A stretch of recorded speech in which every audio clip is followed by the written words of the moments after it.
नमस्कार। दिमाग को तेज करने के लिए बच्चों को नियमित कराएं ये 7 योगासन।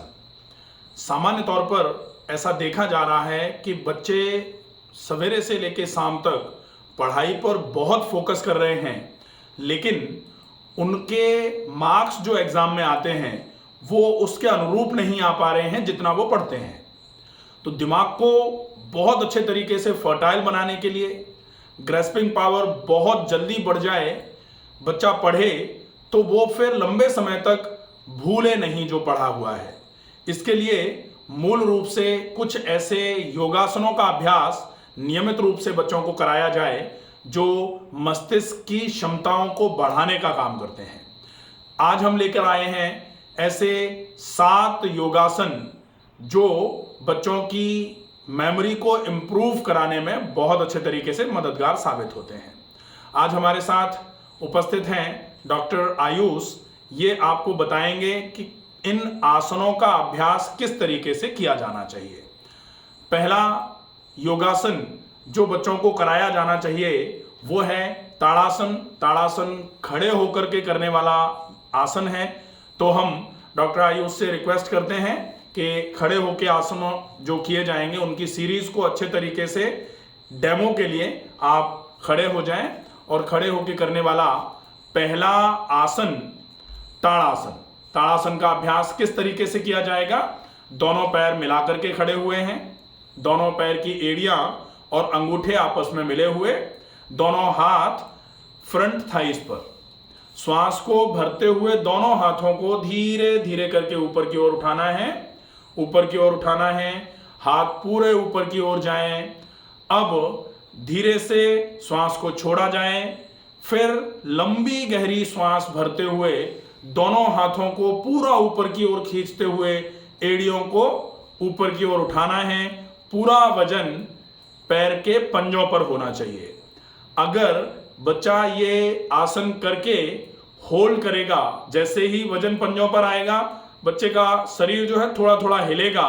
शरीर को और स्टैटिक बनाने के लिए आंखों को खोल करके सामने जो भी ऑब्जेक्ट है, और वो जो स्थिर ऑब्जेक्ट होता है जैसे स्विच है बोर्ड का, या फिर एक बिंदु बना दीजिए आप सामने दीवार पर, उस पर नजरों को गढ़ा करके लगातार बिना पलकों को झपकाए हुए बच्चा अगर उस बिंदु को लगातार देखेगा तो धीरे धीरे करके बच्चे का कंसंट्रेशन भी इंप्रूव होगा और बैलेंसिंग आसन का काम होगा। यहाँ पूरी की पूरी बॉडी पूरे पंजों पर ही बैलेंस होकर के बना रख सकते हैं आप। इस योगासन के अभ्यास से आपके ब्रेन की जो लर्निंग कैपेसिटी है, ग्रेस्पिंग कैपेसिटी ऑफ न्यूरोग्लाइल सेल्स जो है वो बढ़ जाती है।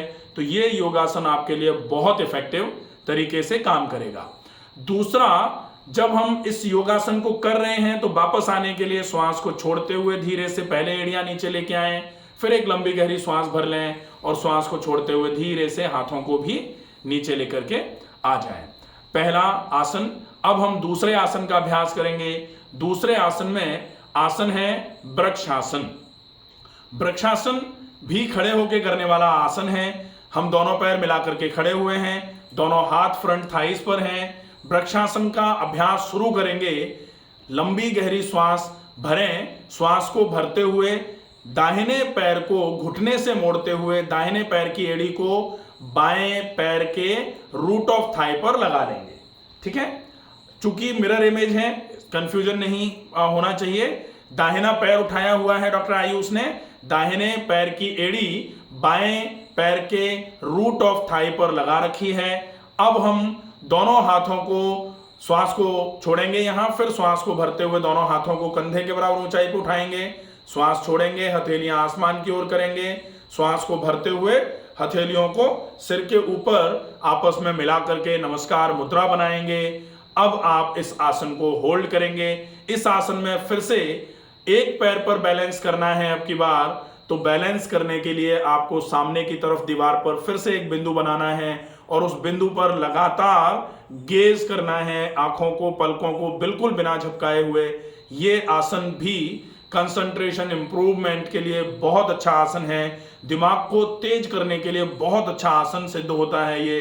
इस आसन का अभ्यास जितना ज्यादा देर के लिए बच्चा कर सकता है जरूर करवाया जाए। निश्चित ही बच्चे का दिमाग धीरे धीरे करके तेज होना चालू होगा। कम समय में ही पढ़ी गई चीजों को वो बहुत अच्छे तरीके से याद कर पाएगा। बच्चा अगर कोई चीज रटता है तो बड़ी दिक्कत आती है, एग्जाम टाइम पर रटा हुआ सब भूल जाता है बच्चा और फिर एग्जामिनेशन में प्रॉब्लम आना चालू हो जाती है। आसन को करने के लिए हम श्वास भरते हुए हाथों को ऊपर ले गए थे, श्वास छोड़ते हुए धीरे हाथ नीचे की तरफ आए, श्वास भरते हुए हथेलियां नीचे की तरफ आ जाएंगी, फिर श्वास छोड़ते हुए हाथ नीचे और पैर को धीरे से नीचे लेकर के आ जाएंगे। हम इस आसन को दूसरी तरफ से भी ऐसे ही कर सकते हैं, दोनों तरफ से आसन किया जाना चाहिए। हम अब आगे की तरफ बढ़ते हैं अगले आसन पर। अगले आसन के रूप में हम यहां आसन करेंगे गरुणासन। गरुणासन भी स्टैंडिंग सीरीज का आसन है। यह भी एक तरीके से इतना बढ़िया आसन है, ये आपकी ग्रैस्पिंग पावर, कंसंट्रेशन पावर को बहुत अच्छे तरीके से बढ़ाने का काम करता है। अब हम देखें गरुणासन में क्या करना होता है। हमें अपने बाएं पैर को दाहिने पैर के घुटने के आसपास ऐसे करके लपेट देना है। बाएं पैर को घुटने से मोड़ते हुए दाहिने पैर के आसपास घुटने को लपेट देना है, बाएं पैर को घुटने से मोड़ करके। अब जो पैर आपका ऊपर है, जैसे बायां पैर आपका ऊपर है, तो हाथ में आपका दाहिना हाथ ऊपर की ओर होगा और आप इस तरीके से नमस्कार मुद्रा में आ जाएंगे। अब पूरा शरीर आपका आपने ट्विस्ट कर रखा है। उसके बाद में आपको अपनी पूरी बॉडी को थोड़ा सा, जो पैर आपका सीधा है उस पैर के घुटने को थोड़ा सा मोड़ेंगे। जैसे अभी आपने बाएं पैर को मोड़ रखा था दाएं पैर के घुटने के पास, तो दाहिने पैर के घुटने को थोड़ा सा मोड़ करके हल्का सा बैंड हो जाएंगे। इस आसन को बोला जाता है गरुणासन। यहां आप जैसे ही घुटने को मोड़ते हैं, बैलेंसिंग इस तरीके से थोड़ी सी डिस्टर्ब होना चालू होती है। उसको प्रॉपर बनाए रखने के लिए आपको फिर से सामने की तरफ किसी भी स्टैटिक ऑब्जेक्ट पर नजरों को गड़ा करके रखना है। ये बहुत इफेक्टिव आसन होता है। इस आसन का अभ्यास अगर आप बहुत अच्छे तरीके से करते हैं तो निश्चित ही दिमाग तेज होना शुरू हो जाता है। बच्चा अगर इस आसन का अभ्यास 2 से 3 बार भी एक दिन में करता है तो निश्चित ही बच्चे के दिमाग की जो कैपेसिटी है, ग्रैस्पिंग पावर जो होती है वो इंप्रूव होती है। उससे बच्चे को बहुत अच्छा फायदा होता है। धीरे से श्वास को छोड़ते हुए हमने हाथों को ट्विस्ट किया था, श्वास भरते हुए हाथ को कंधे के बराबर ऊंचाई में फैलाया, श्वास को छोड़ते हुए हाथ धीरे से नीचे लेके आ गए, पैर को भी सीधा कर लिया। इसी तरीके से इस आसन का भी अभ्यास हम दूसरी तरफ से भी करेंगे। अब ये आसन खड़े होके करने वाले आसन थे। अब हम करेंगे बैठ करके करने वाले आसन। के पहले हम यहां दूसरे नंबर पर करते हैं सुपाइन सीरीज, सीधे लेट करके करे जाने वाले आसन। तो हम सीधे लेट करके करे जाने वाले आसनों में पहला आसन करने के लिए तैयार करेंगे अपने शरीर को। सबसे पहले धीरे से बैठने की अवस्था में आ जाएं और बैठ करके सीधे लेट जाएं। सीधे लेट जाएं, पीठ के बल लेट गए हैं हम। अब पहला आसन हम करेंगे सर्वांगासन। सर्वांगासन का अभ्यास किस तरीके से किया जाना चाहिए, इसके लिए आप अपने दोनों पैर मिला करके रखे हुए हैं, दोनों हाथ शरीर के बगल में हैं, हथेलियां आपकी जमीन के पास में हैं। अब सर्वांगासन के अभ्यास के लिए सबसे पहले श्वास को भरते हुए दोनों पैरों को 90 डिग्री तक उठाएंगे, उत्तान पादासन। अब हम श्वास को छोड़ते हुए कमर को ऊपर उठाते हुए धीरे से पूरे शरीर को कंधों पर वजन डालते हुए पूरे शरीर को ऊपर की तरफ उठाएंगे। हम अगर बिना हाथों के सपोर्ट से सर्वांगासन कर सकते हैं तो बहुत अच्छा है। बच्चा अगर कर रहा है, मान लेते हैं पहली बार में वो बिना सपोर्ट के अगर नहीं कर पा रहा है, तो दोनों हथेलियों से हम कमर पर सपोर्ट दे सकते हैं। कमर पर सपोर्ट किस तरीके से दिया जाएगा, देखिए डॉक्टर आयुष किस तरीके से कमर पर सपोर्ट दे रहे हैं। आप इस आसन का अभ्यास बच्चे को कराते हैं, निश्चित ही बच्चा धीरे धीरे करके बच्चे के ब्रेन की तरफ ब्लड का सर्कुलेशन बहुत तेज हो जाएगा, बहुत अच्छे तरीके से ब्रेन पर न्यूट्रिशन पहुंचना चालू हो जाएगा, ऑक्सीजन पहुंचना शुरू हो जाएगा। इसकी वजह से ब्रेन की कैपेसिटीज जो हैं, मस्तिष्क की क्षमताएं जो हैं वो इंप्रूव होना चालू हो जाती हैं। इसमें दिमाग धीरे धीरे करके तेज होना स्वाभाविक सी बात है, शुरू हो जाता है। हम श्वास को छोड़ते हुए अपनी कमर को उठाते हुए आसन में आए थे, धीरे से श्वास को भरते हुए सबसे पहले कमर तक के हिस्से को जमीन पर लेकर के आएंगे। सबसे पहले कमर तक के हिस्से को जमीन पर लेकर के आएंगे, फिर श्वास को छोड़ते हुए दोनों पैरों को जमीन के पास लेकर के आ जाएंगे। ये आसन होगा सर्वांगासन। सर्वांगासन के अभ्यास के पश्चात हम अगर सुपाइन सीरीज की तरफ ही आगे बढ़ते हैं तो एक आसन होता है हलासन। हलासन का अभ्यास भी सर्वांगासन के अभ्यास से थोड़ा सा ज्यादा, हल्का सा, थोड़ा ट्रिपिकल हो जाता है, लेकिन यह आसन बहुत इफेक्टिवली बच्चे के मस्तिष्क की क्षमताओं को बढ़ाने में मदद करता है। इसलिए हम इस आसन का अभ्यास भी बच्चे को जरूर करवाएं। आसन को करने के लिए सबसे पहले हम उत्तान पादासन की अवस्था में जाएंगे। श्वास भरते हुए दोनों पैरों को 90 डिग्री तक उठाएंगे। उसके बाद हम कमर को उठाते हुए विपरीत करनी आसन में जाएंगे। कमर को ऊपर की ओर उठाया, हम अभी सर्वांगासन में गए थे, सर्वांगासन में नहीं जा रहे हैं। पैर जो हैं वो सिर की तरफ गए हुए हैं, ना तो सिर की तरफ जमीन पर हैं, ना बिल्कुल स्ट्रेट हैं। ये देखें विपरीत करनी। अब विपरीत करने के बाद धीरे धीरे करके पैरों को सिर के पीछे जमीन पर लगाने की कोशिश करनी है। पैरों को सिर के पीछे जमीन पर लगाने की कोशिश, ये है हलासन। हलासन का अभ्यास जितने देर के लिए किया जा सकता है जरूर किया जाए। हलासन के अभ्यास से मस्तिष्क की क्षमताएं आवश्यक रूप से बढ़ती हैं। इसका अभ्यास अगर हम 10 सेकंड से लेकर के 30 सेकंड, और अगर धीरे धीरे करके हम अपनी ड्यूरेशन को बढ़ा पाएं तो 1 मिनट, फिर 1.5 मिनट, फिर 2 मिनट, फिर 2.5 मिनट, और उसके बाद 3 मिनट।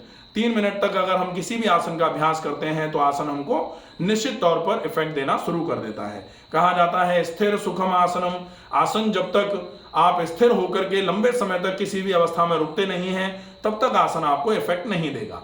आसन के इफेक्ट के रूप में तत्वद्वंदा निविघातम, आप तुरंत ही अंतर्द्वंद्वों से मुक्त होना चालू हो जाते हैं जैसे ही आप आसन शुरू करते हैं। तो बच्चे को तो केवल मस्तिष्क की क्षमताएं बढ़ानी है, निश्चित ही क्षमताएं बढ़ेंगी। धीरे से श्वास को छोड़ते हुए हम आसन की अवस्था में गए थे। श्वास को भरते हुए हम अपनी कमर तक के हिस्से को नीचे लेकर के आ जाएं, उत्तान पादासन की अवस्था में आ जाएंगे, और श्वास को छोड़ते हुए धीरे धीरे करके हम अपने दोनों पैरों को जमीन के पास लेकर के आएंगे। ये हो जाएंगे हमारे सुपाइन सीरीज के आसन। अब हम सुपाइन सीरीज से करवट लेते हुए बैठ जाएं। बैठकर करने वाले आसनों की श्रेणी में हम 2 आसनों का अभ्यास करेंगे। 2 आसनों में पहला आसन है गौमुखासन। गौमुखासन का अभ्यास भी कंसंट्रेशन इंप्रूवमेंट में बहुत अच्छे तरीके से मदद करता है। गौमुखासन में आप सबसे पहले दोनों पैरों को सामने की ओर फैला करके बैठ जाते हैं। दोनों पैर सामने की ओर फैला करके बैठे हुए हैं। अब आपको अपने दाहिने पैर को घुटने से मोड़ते हुए दाहिने पैर की एड़ी को बाएं पैर के कूल्हे के नीचे रखना है। दाहिने पैर की एड़ी को बाएं पैर के कूल्हे के नीचे रखना है।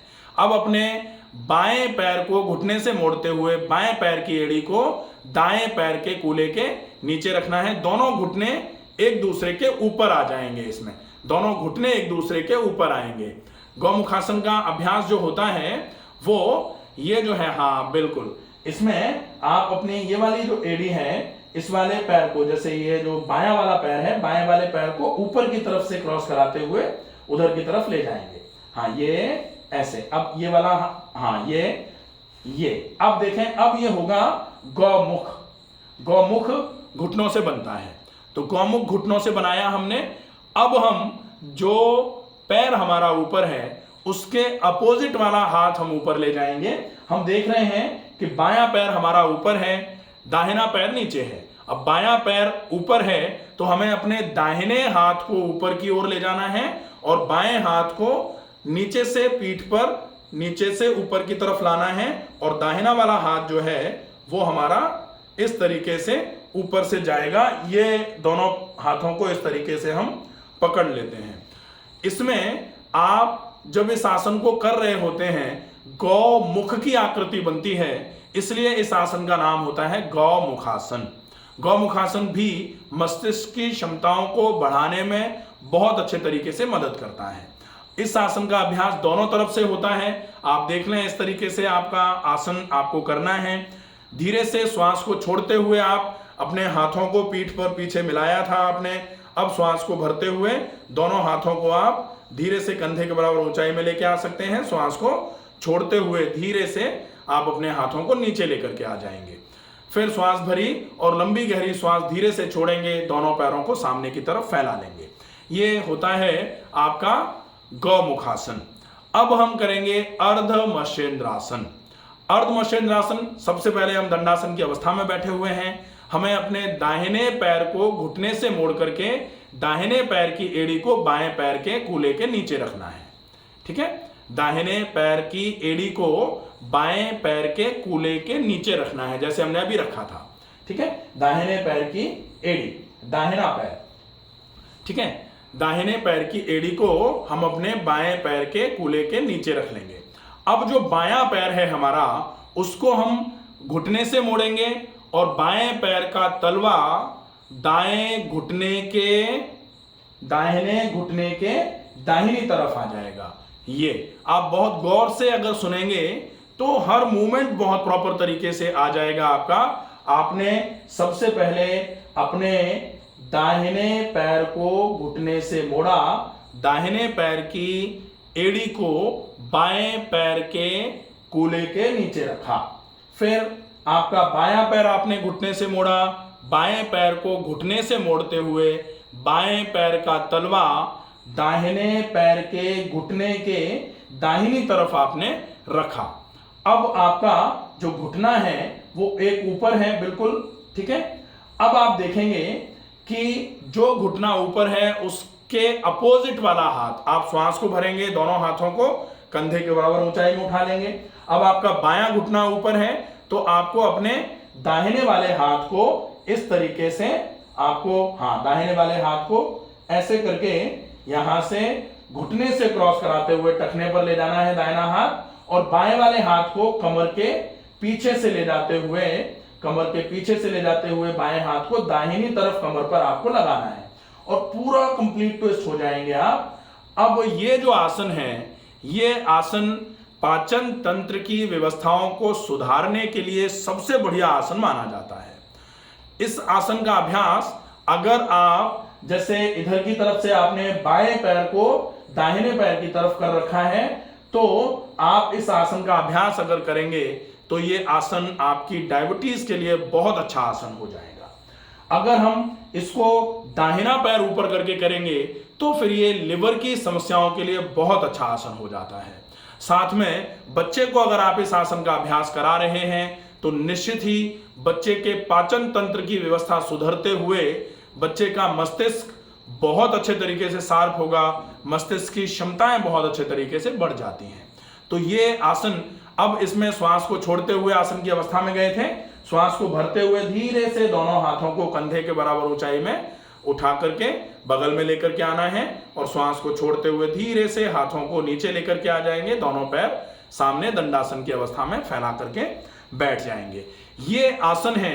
इन आसनों का अभ्यास अगर हम बच्चों को नियमित रूप से कराते हैं, मात्र 7 आसन हैं, इन 7 आसनों का अभ्यास अगर बच्चे को नियमित रूप से कराया जाएगा तो बच्चा बहुत अच्छे तरीके से एग्जाम में परफॉर्म करना शुरू कर देगा। बच्चे का दिमाग बहुत जल्दी बहुत अच्छे तरीके से फर्टाइल होना चालू हो जाएगा।